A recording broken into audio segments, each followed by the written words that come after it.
bonsoir. Bonsoir. Vous êtes expert international en tourisme, vous avez travaillé dans ce secteur pendant des années, vous avez notamment été membre de plusieurs cabinets ministériels avec 4 ministres. C'est la question qui revient aujourd'hui en cette journée mondiale. Y a-t-il une industrie du tourisme en Algérie, même si on devine un peu la réponse? Non, d'abord, elle n'a jamais existé. Même dans les années fastes, dans les années 70. Donc pour vous, il y a eu des années fastes du tourisme en Algérie? C'est les années 70. Il y avait une volonté politique. Il y avait la charte du tourisme de 1966 qui avait dégagé les grands axes qui consistaient à construire des infrastructures hôtelières sur le balnéaire et dans le Sahara. On avait fait appel à l'époque à un architecte de génie, Fernand Pouillon.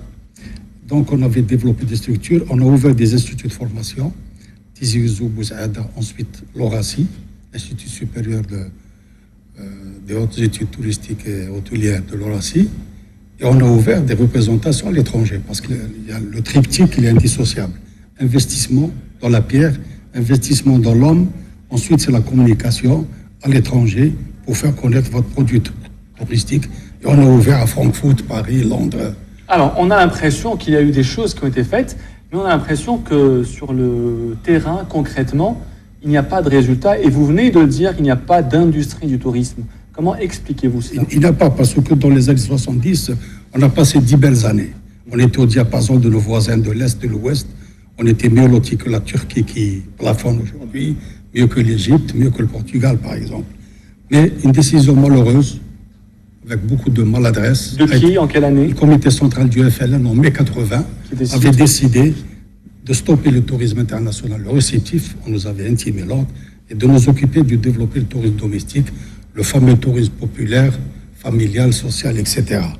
En fait, c'est resté des vœux pieux parce que on a fait qu'occuper les stations balnéaires qui étaient sur la côte et quelquefois les hôtels du Sud, mais l'État n'a rien construit comme infrastructure de base pour ce tourisme populaire, des centres de vacances, des terrains de camping aux normes internationales, des auberges, des chalets, etc. Et c'est resté à l'état des vœux pieux. Ensuite, en 86, subitement, le prix des hydrocarbures chute. Et là, une nouvelle fois, on s'est mis à s'intéresser au tourisme. Le comité central qui relance l'agriculture et le tourisme, de $40, il a chuté à $10. À l'époque, on avait un bon ministre, Mohamed Salah Mentouri, le regretté homme de culture, qui nous a boosté. Alors cela prouve, Saïd Bourkhlifa, que cela prouve que le tourisme, c'est le parent pauvre. On se souvient de lui uniquement lorsque tout va mal. Tout à fait. Pour quelle raison, selon vous? Pourquoi? C'est à cause des hydrocarbures. Cette richesse... Bon, tout à l'heure, on a vu de beaux paysages. Hein. C'est vrai que l'Algérie fait partie des 20 plus beaux pays du monde. Mais ça, c'est un don du ciel. Arrêtons de nous gargariser. 1600 km de côte, avant c'était 1260. Le plus beau désert du monde, le musée à ciel ouvert, des ruines romaines uniques, etc. Mais ça, c'est un don du ciel et c'est les civilisations passées qui nous l'ont laissé. Et quel a été l'apport de l'homme? Quel a été l'apport de ceux qui ont incarné l'État au cours des 30 dernières années? C'est un secteur qui a été délaissé, abandonné, et c'est les échos qui nous parviennent sur le plan international quand nous rencontrons nos homologues. Ils nous disent, mais bon sang de bon sang, quand est-ce allez-vous vous décider de vous occuper de votre tourisme? Alors, donc nous allons parler de cette question. Nous avons établi les faits. Maintenant, la responsabilité de l'échec. Maintenant, on va parler des solutions. Est-ce que, selon vous, déjà, il y a des solutions qui étaient entreprises ou est-ce que, pour l'instant, rien n'a été fait pour développer ce secteur? Absolument. En 2008, février 2008, eurent lieu les assises nationales et internationales du tourisme sous la direction de Chérif Rahmani, il faut citer les noms, qui était adossé à un schéma directeur d'aménagement touristique qui dégageait toute la politique touristique, les stratégies, les sous-bassements à l'horizon 2030. Parce qu'une destination, elle se construit ou se reconstruit sur la durée de 20 ans. Parce que si on a besoin de 2 ans et de l'argent pour construire un hôtel, il faut 20 ans pour former un directeur d'hôtel. Bac plus 4, plus 16 années de pratique. Donc l'Algérie a malheureusement subi un immense retard de 30 années. 30 années difficilement rattrapables. Et ces assises eurent lieu, il y a eu des résolutions. Finalement, 8 ans après, on constate que toutes les résolutions, les projections, les orientations qui sont dégagées de ces assises nationales, nous avons ce SDAT, qui est abandonné sur les limbes de l'indifférence des pouvoirs publics. Il faut dire les mots et il faut les dire clairement. Alors vous parlez de l'action de Chef Rahmani qui, selon vous, avait fait des choses à l'époque lorsqu'il était ministre du Tourisme et de l'Aménagement du Territoire. Aujourd'hui, ces deux ministères ont été, si je peux dire, réunifiés avec à leur tête Ammar Roul. Peut-on s'attendre à quelque chose? Non, je ne le pense pas. Je ne le pense pas déjà parce qu'il y a 7 ou 8 mois, le président avait donné instruction à M. Sellal, le Premier ministre, de s'occuper de l'agriculture et du tourisme à la suite de la chute des prix du brut. Constante. Oui. Et comme par hasard, 2 mois après, on change de gouvernement et on dissout le ministère du Tourisme. Au lieu de le renforcer, on le dissout et tel qu'un appendice, on le rattache à l'aménagement. Oui, il faut préciser que maintenant, il n'y a plus de ministère du Tourisme proprement dit, c'est le ministère de l'Aménagement du Territoire, du Tourisme et de l'Artisanat. Est-ce que c'est une manière pour vous de dévaloriser cette, oui, bien sûr, dévaloriser touristique en Algérie? Bien sûr, c'est un appendice, parce que bon, le tourisme reste toujours le problème en Algérie. Oui, parce que le ministre actuel ne peut pas s'occuper de 3 départements en même temps. L'aménagement, le tourisme, l'artisanat, ça marche ensemble, mais 2. L'aménagement, il s'est bien développé à un certain moment. Le tourisme a accumulé beaucoup de retard. Il faut un ministère entier pour lequel il faut recruter les compétences qu'il faut, parce qu'il y a un déficit de compétences. L'ingénierie touristique au niveau du ministère du Tourisme et de son outil de promotion, l'ONT, c'est nettement tari. Alors vous êtes expert international en tourisme. Quel tourisme est-ce que vous prenez pour l'Algérie? Un tourisme de masse, comme c'est le cas en Tunisie ou en Égypte, ou un tourisme beaucoup plus précis, beaucoup plus particulier? Une précision, le tourisme de masse n'aura jamais lieu en Algérie. Quelle raison?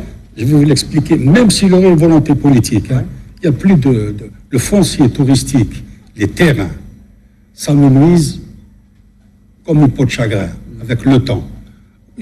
On n'a pas suffisamment de zones d'expansion touristique, c'est-à-dire ce sont des terrains destinés à l'investissement touristique. À Djidjil, en 1976, je me rappelle, on avait inventorié et classé pour leur protection 19 zones d'expansion touristique. Avec le temps, aujourd'hui, il n'en reste que 10. 9 ont été éparpillés, grignotés, utilisés pour utilité publique pour certains, mais également, il y a certains ragondins qui sont accaparés de ces terrains réservés au tourisme. Alors, il y a des dizaines de milliers de touristes algériens qui se rendent chaque année à l'étranger, notamment en Tunisie, au Maroc, en Égypte, en Turquie également. Pourquoi est-ce que les Algériens préfèrent voyager que de passer des vacances en Algérie, si tel est le cas? Oui, effectivement. Pourquoi est-ce que ça coûte plus cher de passer ses vacances en Algérie? C'est plus cher et en même temps, c'est un produit avarié. Nous sommes dans une situation de pénurie. De quoi? Une pénurie de quoi? Pénurie de lits. Nous avons seulement 30 000 lits. Le ministre a parlé d'un projet de 500 000 lits. C'est énorme. Ça, je ne crois pas. Ce sont des chiffres galactiques. Tout est faux. Ce n'est pas qu'il lui a fourni ces chiffres-là.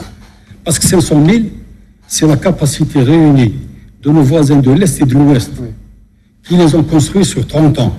Nous, avec la baguette magique de Merlin l'Enchanteur, je ne sais pas, 500 000 à moyen terme, j'ai entendu dans le rapport. Il a annoncé aujourd'hui à l'occasion de la journée du 27 septembre. Mais jamais. Où?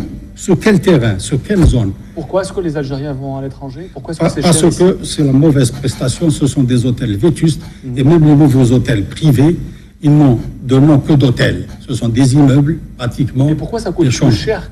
Ça coûte plus cher, c'est la spéculation tarifaire. Quand vous êtes en situation de pénurie. Et aussi la loi sur le commerce accorde la liberté des prix. Ceux-là, donc on profite parce qu'il y a une tension.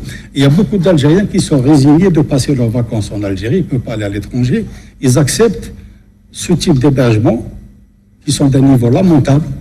Et il y a même certains hôtels qui offrent pratiquement un hébergement sans exagérer, de niveau carcéral. Quel serait le salut du tourisme en Algérie? Qui peut sauver aujourd'hui le tourisme algérien?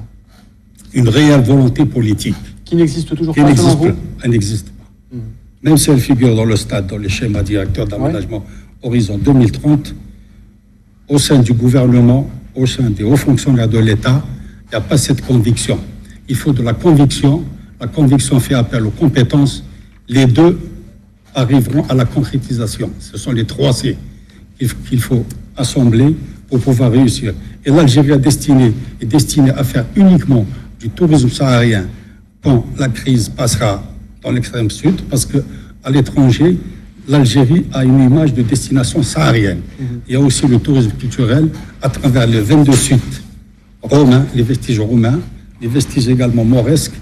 Ce sont 2 produits qui peuvent apporter à l'Algérie à court et à moyen terme. Le Banéa, il faut l'oublier. Merci beaucoup, Saïd Bouklifa, d'avoir été notre invité. Vous êtes expert international en tourisme. Vous avez été conseiller de 4 ministres et membre de l'Association mondiale de la formation hôtelière et touristique.